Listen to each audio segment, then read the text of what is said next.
오늘 하나님께서 우리에게 주신 말씀은 베드로전서 5장 6절에서 10절 말씀입니다. 그러므로 하나님의 능하신 손 아래에서 겸손하라. 때가 되면 너희를 높이시리라. 너희 염려를 다 주께 맡기라. 이는 그가 너희를 돌보심이라. 근신하라. 깨어라. 너희 대적 마귀가 우는 사자같이 두루 다니며 삼킬 자를 찾나니 너희는 믿음을 굳건하게 하여 그를 대적하라. 이는 세상에 있는 너희 형제들도 동일한 고난을 당하는 줄을 알미라. 모든 은혜의 하나님 곧 그리스도 안에서 너희를 부르사 자기의 영원한 영광에 들어가게 하시니가 잠깐 고난을 당한 너희를 친히 온전하게 하시며 굳건하게 하시며 강하게 하시며 터를 견고하게 하시리라. 아멘.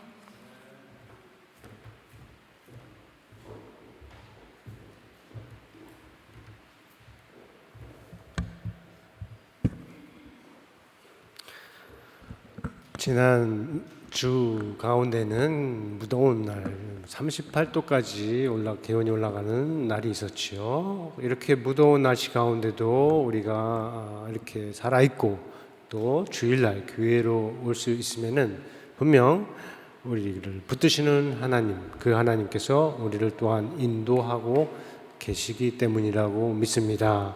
같은 믿음이 여러분 안에도 있기를 예수님의 이름으로 축원합니다. 자, 오늘은 베드로전서의 말씀을 보는데 베드로전서는 이 땅에 사는 모든 그리스도인들이 듣고 따라야 할 교훈을 담고 있는 말씀이에요. 특별히 예수 그리스도를 믿는 믿음으로 마지막 때를 살면서 어려운 환경에 처한 그리스도인들을 위로하고 격려하고 힘주는 뜻으로 주신 말씀입니다. 오늘 우리에게 주시는 말씀은 그 중에 마지막 부분, 5장에서도 마지막 부분에 속하며 다음에 5가지 권면을 담고 있어요. 그 중에는 우리가 살펴보고 있는 사탄의 일에 관한 말씀도 포함되어 있어요. 오늘 우리가 함께 마음에 담는, 우리 각 사람이 자기의 마음에 담는 하나님의 말씀이 되기를 바랍니다. 첫 번째로 하나님의 능하신 손 아래서 겸손하라 하십니다.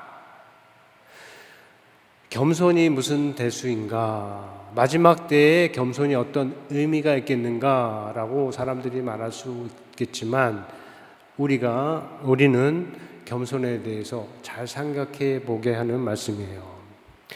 힘들 때나 어려운 일을 당할 때 하나님의 섭리를 믿고 스스로를 낮추라 하는 뜻입니다.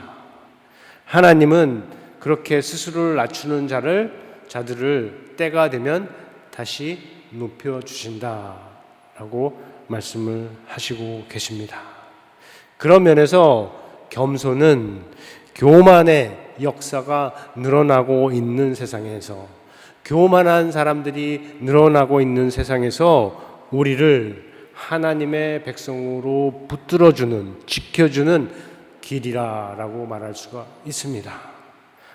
그래서 이 말씀을 마음에 품고 언제든 겸손한 자의 길로 행하는 저와 여러분이 다 되시기를 예수님의 이름으로 축원합니다. 그런 뜻에서 옆에 있는 사람들에게 말해볼까요? 겸손하겠습니다. 네, 하나님께서 겸손한 자를 사랑하신다고 하셨습니다. 둘째로 우리의 염려를 다 하나님께 맡기라 하십니다. 염려만 아니죠. 근심, 걱정, 두려움도 다 포함이 돼요.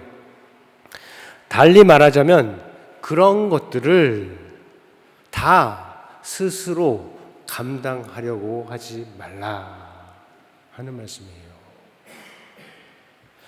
자, 우리가 살아가는 이 세상의 삶에는 우리로 하여금 걱정하게 하고 근심하게 하고 염려하게 하고 두려워하게 하는 일들이 계속 일어나요.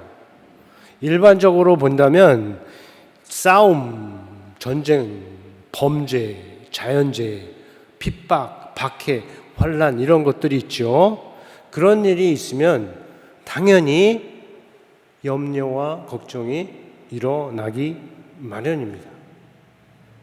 하지만 그렇게 큰 일이 아니라도 사람은 아주 작은 일에도 걱정과 염려에 빠질 수가 있는 존재입니다. 물론 염려하는 사람에게는 아무리 작은 일이라고 하더라도, 남들이 보기에 아무리 작은 것이라고 하더라도 아주 큰 일이 될 수가 있어요. 자, 그것을 잘 아시는 하나님께서 우리의 염려를 크고 작은 것에 구별 없이 다 하나님께 맡기라라고 말씀을 하시는 것이죠. 그리고 주시는 말씀이 하나님이 우리를 돌보신다 하는 겁니다.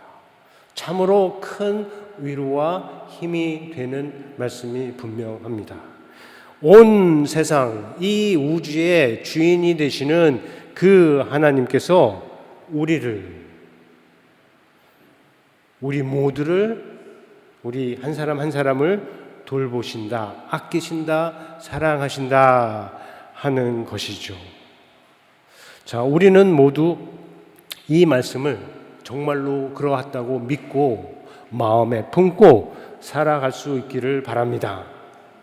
그래서 염려이든 걱정이든 근심이든 우리 마음에 일어나면 그 모든 것을 바로 하나님께 맡길 수 있기를 바랍니다.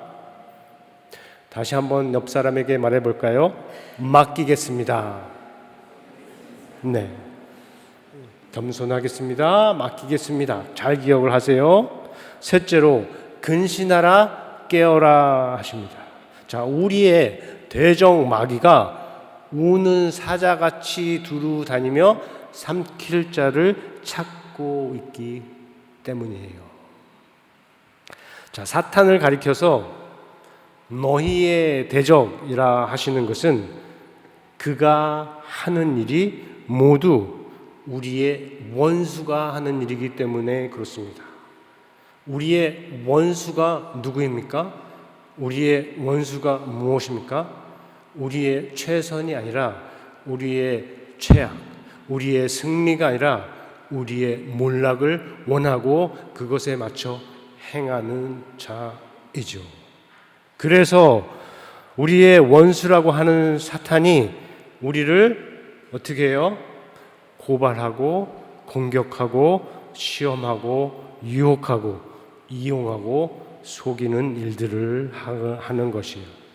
모두 다 우리로 하여금 하나님과 멀어지고 하나님이 가지신 창조와 구원의 뜻에 맞지 않게 살게 하는 것들입니다. 오늘 본문의 말씀으로 말하자면 우리로 하여금 교만한 자가 되게 하고 염려를 갖고 걱정을 갖고 살게 하는 것이죠. 자, 오늘의 말씀이 가리키는 사탄의 일은 삼키는 것입니다. 다른 일들과 비교해서 볼 때 이 일은 부분적인 것이 아니고 전체적인 것이라는 의미를 담고 있어요. 지금 더위가, 열기가 유럽을 덮치고 있어서 많은 사람들이 고생을 하고 있다라고 우리가 기도식을 통해서 들었는데 맞습니다. 그런데 이 열기, 이 더위는 영향에 있어서는 대상을 전체로 볼 때 부분적이라고 할 수가 있어요. 열기로 인해서 마르고 죽는 풀들도 있지만 흔들리지 않고 서 있는, 초록을 유지하고 있는 초목들이 있고 어떤 것들은 오히려 열기로 도움을 받아서 더 좋은 열매를 맺기도 합니다. 그런데 열기가 아니라 산불이나 지진이나 홍수나 해일은 다르죠. 그것들은 부분이 아니라 전체를 삼키는 것이죠. 우리가 기후가 안 좋아져서, 자연이 안 좋아져서 조금씩 어려운 일들을 겪고 있지만 이게 심해지면, 감당할 수 없을 정도가 되면 모든 것이 삼킴을 당하는 정도까지 갈 수가 있는 것입니다. 사탄이 하는 이 삼킴의 일도 그렇다 하는 것이에요. 그가 우리를 부분적으로 공격하기도 하지만 목적은 무엇입니까? 부분이 아니고 전부 다 통째로 삼켜버리는 것이에요. 나라로 말하면 나라 전체가 자기 것이 되게 하는 것이고, 교회로 말하면 교회 전체가 하나님에게서 떠나게 하는 것이고, 사람으로 말하자면 인생 전체가 망가지게 하는 것이죠. 그래서 근신하고 깨어라 라고 하시는 것이에요. 우리에게 맡겨진 것들, 그것이 자녀이든 교회의 성도이든 그들을 지키기 위해서뿐만 아니라 우리 자신들을 위해서 근신하고 깨어라 라고 말씀을 하시는 것입니다. 근신하라 하는 말씀은 영적으로 자지 말고, 지나치게 취하거나 치우치지 말고 절제함으로 맑은 정신을 유지하라 하는 뜻이고, 깨어라, 깨어 있으라 하는 이 말씀에는 공격에 대비하고 공격을 경계하라는 뜻이 담겨 있습니다. 우리가 경계할 것이 많이 있지만 그 중에 제일은 사탄이라, 우리의 대적 원수라고 하는 사탄이라 하는 것이에요. 자, 사탄이 삼킬 자를 찾아 우는 사자같이 두루 다닌다고 합니다. 사자라 하지만 늑대도 되고 호랑이도 되고 뱀도 되고 악어도 되고 상어도 될 수 있는 것이에요. 요점은 먹잇감을 찾아다니는 자라 하는 겁니다. 삼킬 자를 찾아다니는 자라 하는 겁니다. 자, 사자가 내는 소리가 여기서 우는 소리라고 하는데 영어로 roaring이라고 번역을 하고 있죠. 이 소리의 근원은 분노가일 수 있고 배고픔일 수가 있습니다. 화가 나기 때문에 삼킬 자를 찾을 수가 있는 거고, 사자가 배가 고파서 삼킬 자를 찾을 수가 있는 것이에요. 자, 어느 경우라도 사탄에게 적용해서 생각할 의미가 있습니다. 사탄은 그리스도를 믿는 사람들에게 화가 잔뜩 나서 삼킬 자를 찾을 수가 있고, 사탄이 가진 그 기본 욕구를 채우기 위해서 삼킬 자를 찾을 수가 있다라고 말할 수가 있는 것이에요. 그가 우는 사자와 같이 두루 다닌다 했죠. 사자는 여러분이 보셨는지 모르지만 배가 부르면 돌아다니지 않습니다. 그냥 자요. 사자는 자는 시간이 굉장히 많습니다. 그러나 사탄은 사자가 아니죠. 그는 배가 불러도 삼킬 자를 찾아 두루 다니는 것, 채울 수 없는 배를 가지고 있는 존재예요. 자, 오늘의 말씀이 가리키는 바는 사탄이 항상 그렇게 한다 하는 사실을 알려주는 것이 아니라 지금 이 순간 그렇게 하고 있다는 것을 알려주는 거예요. 항상이 아니라 지금이라 하는 것이에요. 무슨 뜻입니까? 지금이 바로 우리가 근신하고 깨어 있어야 하는 때라는 것이에요. 사탄이 우리의 과거나 미래도 사용을 할 수가 있습니다. 그러나 목표는 언제나 현재예요. 과거의 실수나 잘못, 심지어 죄, 미래에 있을 일들에 대한 걱정을 사용해서라도 우리의 현재를 망가뜨리고 우리가 이 중요한 현재를 제대로 살아가지 못하게 한다 하는 겁니다. 사탄이 찾는 삼킬 자도 일반적인 의미가 아니라 특정한 대상을 갖고 있어요. 사탄은 이미 교회를 쳐다보고 있습니다.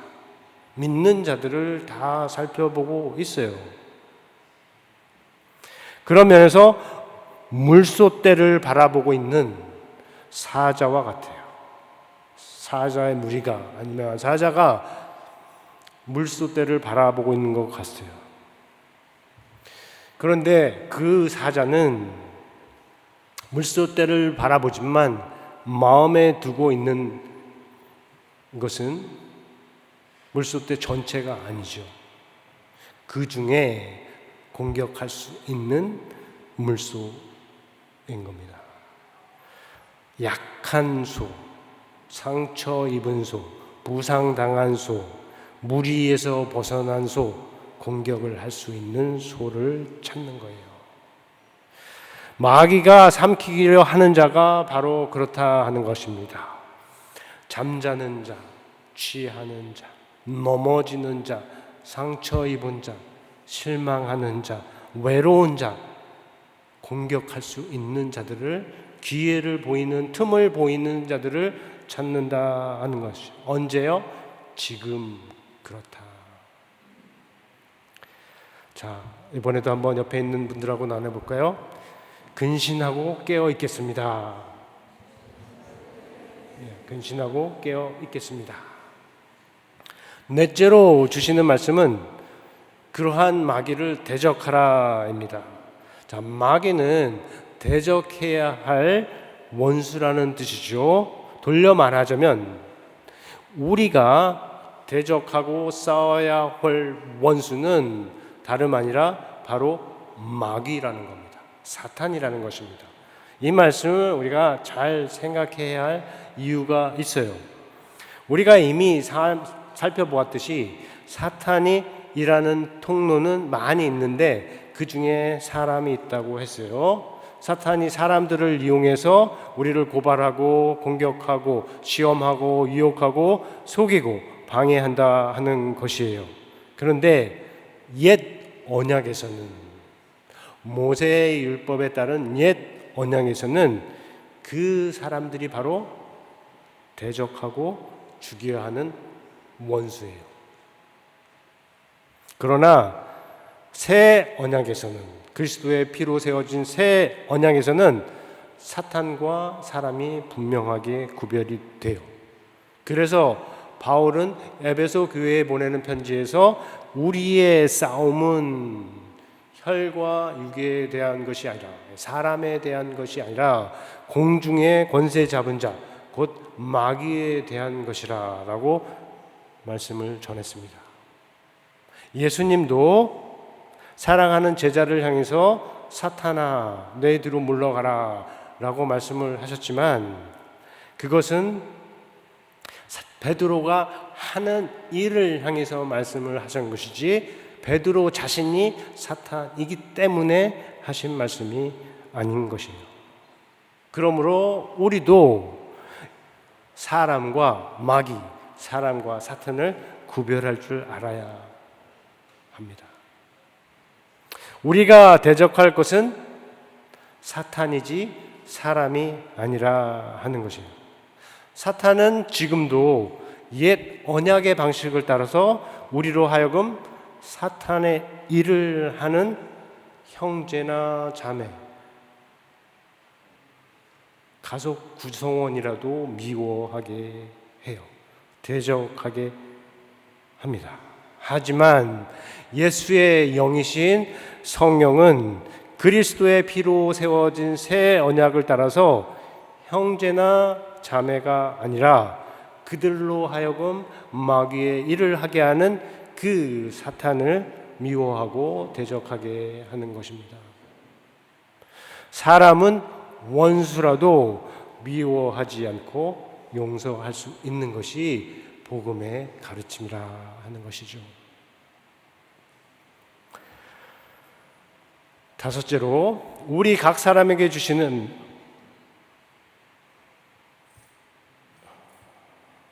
그러면 여기서도 우리가 옆 사람하고 한번 보면서 다시 한번 해볼까요? 마귀를 대적하겠습니다. 네, 마귀를 대적하겠습니다. 네. 다섯째로 우리 각 사람에게 주시는 말씀인데, 자, 믿음을 굳건하게 하라 하는 겁니다. 자, 마귀를 대적할 힘은 다른 곳이 아니라 믿음에서 나오기 때문에, 믿음과 연결된 하나님에게서 나오기 때문입니다. 믿음은 다른 곳에서는 사탄의 공격을 막는 방패로 소개되는데, 여기서는 무엇입니까? 우리가 사탄을 대적하기 위해서 밟고 서는 단단한 땅으로 소개가 되는 것입니다. 한 주석가가, 매튜 헬리라는 주석가가 제대로 말한 것처럼 우리는 수렁에 서서, 진창에 서서, 딱딱하지 않은 곳에 서서 싸울 수가 없어요. 특별히 사탄처럼 강한 자에 대해서는 더욱 그렇습니다. 우리가 사탄을 대적하려면, 사탄과 싸우려면 수렁이 아니라 굳세게 설 수 있는 단단한 땅이 필요한 것이요, 그것이 바로 믿음인 것입니다. 그래서 믿음을 굳건하게 하라 하시는 것이죠. 마지막으로 옆에 사람과 한번 해볼까요? 믿음을 굳건하게 하겠습니다. 믿음을 굳건하게 하겠습니다. 자, 끝으로 이 사탄의 삼킴을 우리의 상황에서 한번 생각해 보고자 합니다. 앞에서 전한 바에 따르면 이 삼킨다는 것은 산불이나 지진이나 홍수나 해일처럼 완전히 덮어버리는 것을 가리키는데, 이 사탄이 우리를 그렇게 삼키고자 한다면 그렇게 무엇을 가지고 그렇게 할 것인가 생각해 보는 거죠. 사탄이 홍수를, 지진을, 해일을 사용하는 것이 아니고 그와 같은 것으로 사용하는 것들이 무엇이냐? 무엇일까요? 무엇이 우리를, 교회를, 우리 인생을 삼킬 수가 있을까요? 첫 번째로는 원수가 그렇게 할 수가 있습니다. 북이스라엘을 멸망한 아수르, 남유다를 멸망한 바벨론, 100년 전에 조선을 합병한 일본, 그런 것들과 같이 더 강한 자가 더 약한 자를 삼킬 수가 있습니다.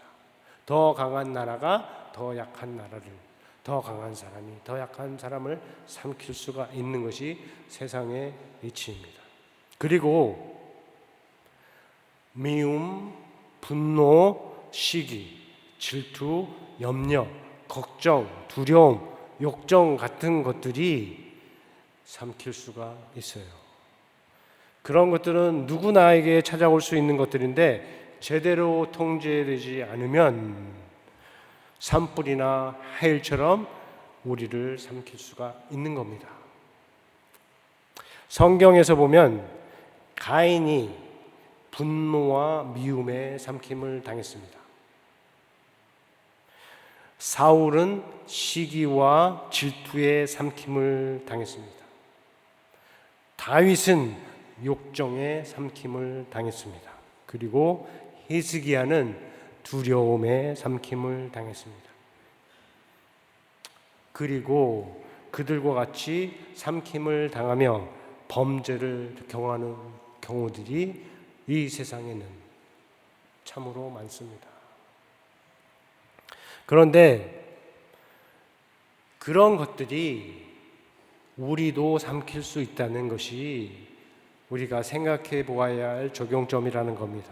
우리도 앞에서 말한 이 미움과 분노와 시기, 질투, 염려, 걱정, 두려움, 욕정, 잘못된 것들에 기반한 이런 것들에서 완전히 자유롭지가 않아요.